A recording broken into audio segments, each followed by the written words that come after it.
વડોદરા જિલ્લાના સાવલી તાલુકા પાસેના જાવલા ગામે પરંપરાગત રીતે પ્રતિવર્ષે રમણીય વાતાવરણમાં ભાદરવા સુદ નવમના દિવસે ભરાતો મેળો આ વર્ષે વરસાદે વિરામ લેતા ભાતીગળ મેળો જામ્યો હતો। ત્યારે આધુનિક જમાનામાં પરંપરાગત લોકમેળા અદ્રશ્ય થઈ રહ્યા છે અને તેનું સ્થાન શાળાઓમાં યોજાતા વેપારીકરણના આનંદ મેળાઓ લઈ રહ્યા છે। ત્યારે વડોદરા જિલ્લાના સાવલી તાલુકામાં આવેલા જાવલા ગામે રમણીય વાતાવરણમાં સિંચાઈ તળાવની પાળે પ્રસિદ્ધ પ્રાચીન જાવલિયા હનુમાનજીનું મંદિર આવેલું છે, જ્યાં પ્રતિવર્ષ ભાદરવા સુદ નવમના દિવસે પરંપરાગત લોક ભાતીગળ મેળો યોજાય છે, જેમાં હરિયાભર્યા ખેતરો વચ્ચેના રસ્તે અસંખ્ય ખાણીપીણી જીવન જરૂરિયાત સામગ્રીના અસંખ્ય સ્ટોલ સહિત બાળકો માટે વિવિધ રમકડાની દુકાનો અને ઝૂલા ચકડોળ પણ લગાવવામાં આવ્યા હતા।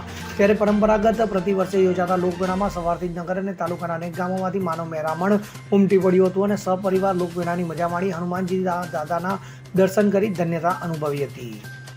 ભાદરવા સુદ નવમના દિવસે પરંપરાગત રીતે ભરાતો આ જાવલિયા હનુમાનજીનો મંદિરનો મેળો જે એક ભાતીગળ મેળો છે અને હવે આ સાલ વરસાદ અત્યારે નથી, હવામાન સારું છે, એને લીધે પબ્લિક પણ ખૂબ આવી છે, દર્શનાર્થીઓનો ધસારો ખૂબ છે અને જોવે તો દુકાનદારો પણ ખુશ છે।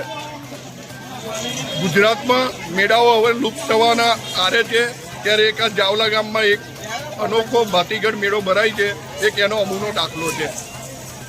ઇકબાલ લુહાર સાથે CN24 ન્યૂઝ સાવલી। હવે જુઓ દેશ દુનિયાની તમામ ખબરો તમારી આંગળીના ટેરવે। ઉઠાવો મોબાઈલ અને ગૂગલ પ્લે સ્ટોર પરથી ડાઉનલોડ કરો અમારી CN24 ન્યૂઝ મોબાઈલ એપ।